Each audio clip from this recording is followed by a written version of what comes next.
pola serangan air keras terhadap saudara Andri Yunus menunjukkan perencanaan dan pelaksanaan yang terkoordinasi antar pelaku.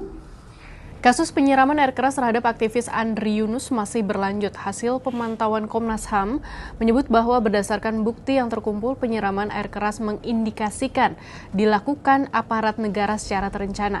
Selain itu, Komnas HAM juga menyebut penanganan kasus Andri Yunus oleh TNI terindikasi tidak transparan dan kurang akuntabel. Apa saja hasil pemantauan Komnas HAM?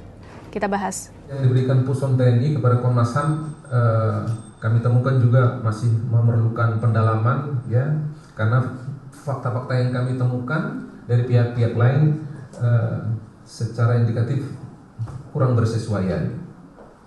Kepolisian melakukan penyelidikan awal, namun segera melimpahkan ke Puspom TNI setelah melakukan identifikasi sebagai anggota militer. Karena itu penegakan hukum oleh Puspom TNI terkait peristiwa penyerangan tersebut berisiko menurut kami kurang transparan dan akuntabel.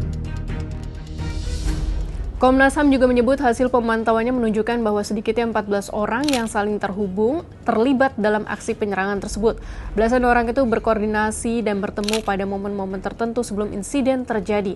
Keterkaitan mereka tampak dari berbagai rekaman video di sekitar Yayasan Lembaga Bantuan Hukum Indonesia hingga lokasi kejadian. Selain itu, Komnas HAM menyebut dugaan adanya perencanaan semakin kuat seiring temuan penggunaan nomor ponsel baru oleh para terduga pelaku.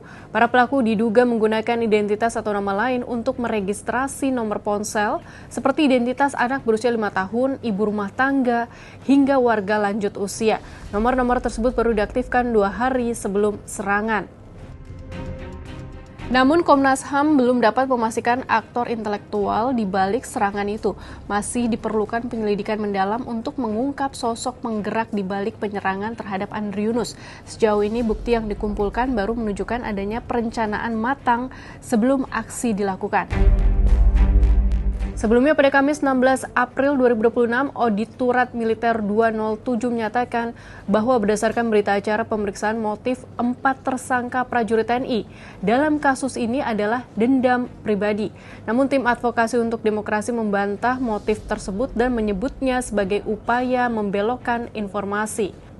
Adapun berkas perkara 4 tersangka pelaku penyiraman air keras terhadap aktivis Kontras Andri Yunus telah dilimpahkan oleh Auditorat Militer 207 ke Pengadilan Militer 208 Jakarta. Selanjutnya perkara akan diteliti untuk pemenuhan syarat formil dan material.